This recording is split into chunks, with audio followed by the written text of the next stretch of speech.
विनोद जी, यही बड़ा दिलचस्प है ना कि देखिए अपने भविष्य के तो चलिए छोड़िए, लेकिन दूसरे पार्टी का भविष्य क्या है उसका सबको पता रहता है। वो भविष्यवाणी पहले हो जाती है, चाहे कांग्रेस हो चाहे बीजेपी हो। कहते हैं ना कि अगर पार्टियां अपना आत्मावलोकन करें तो उनका भी भला हो और कुछ हमें भी तथ्य की बात मिले, लेकिन होता ये है कि वो उनको 50-60 में समेट रहे हैं, वो उनको 50-60 में समेट रहे हैं। दरअसल देखिए, ये तो खैर प्रवक्ताओं की मजबूरी होती है, वो दावा करेंगे ही, अपनी पार्टी का बचाव करेंगे। रियलिस्टिक आंकड़ा जो है जब आप उनसे ऑफ द रिकॉर्ड बात करेंगे तब पता लगता है। लेकिन जहाँ तक बगावत की बात है, मैं हर्षवर्धन जी की बात से सहमत हूँ। छोटे राज्यों में तो असर पड़ जाता है, जैसे हिमाचल में पड़ गया था बगावत का असर, लेकिन मध्य प्रदेश बड़ा राज्य है, 230 सीटें हैं, इसमें मान लीजिए 20 सीटें मान लीजिए जहाँ बगावत का हो, कहीं कुछ कांग्रेस में बगावत हो रही, कहीं बीजेपी में हो रही हो, और वो भी बगावत चुनाव आते आते आते धीरे धीरे थम जाती है। तो बहुत बड़ा परिवर्तन बगावत से नहीं होता, ये तात्कालिक जो है कार्यकर्ताओं का गुस्सा है जो निकल रहा है, थोड़ा दबाव की राजनीति और थोड़ा गुस्सा भी निकल रहा है। लेकिन मैं बार बार कह रहा हूँ, नामांकन के वापसी के बाद जैसे चुनाव प्रचार और तेजी पकड़ेगा और बड़े नेता जहाँ हस्तक्षेप करेंगे तो दोनों पार्टियों के नेता कुछ लोगों को छोड़ करके अपने अपने काम में लग जाएंगे या घर बैठ जाएंगे जो बागी हैं।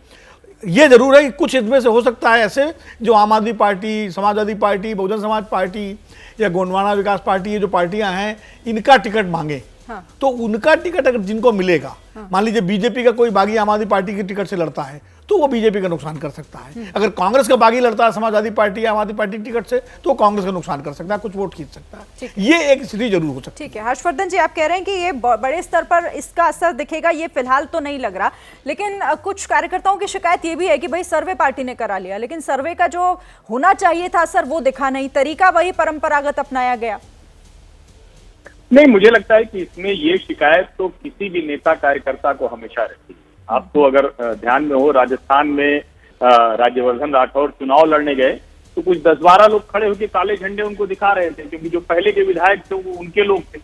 उन्होंने निकलकर उनको मिठाई खिला दी, उनके साथ फोटो खिंचाई, एक अच्छी तस्वीर बन गई। होता क्या है कि वो जो नेता जिसको टिकट मिली है वो कैसे हैंडल कर रहा है, वो कैसे प्रबंधन कर रहा है अपने नाराज कार्यकर्ताओं का, वो महत्वपूर्ण होता है। दूसरा, अगर बड़े नेताओं के बीच इस खेल में कुछ, जिसको कहें कि अपना अपना कुछ बेहतर करने की कोशिश हो रही है, तब वो उस पार्टी को जरूर नुकसान देगा। अगर राज्य में बड़े नेता आपस में इस जो कार्यकर्ताओं का गुस्सा है उसका उपयोग कर रहे हैं, तब निश्चित तौर पर उस पार्टी को नुकसान होता हुआ दिखेगा ही।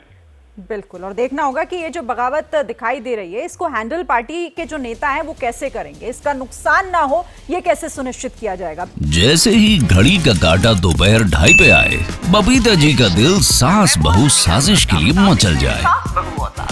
और ये है इनकी बहू, पूरे दिन ऑफिस की टेंशन हो जाए गॉन जब ये करें अपना फेवरेट शो फ्री टाइम पे ऑन।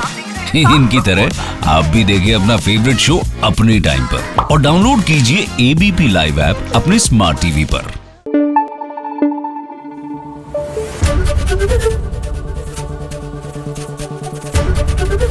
एबीपी न्यूज आपको रखे आगे।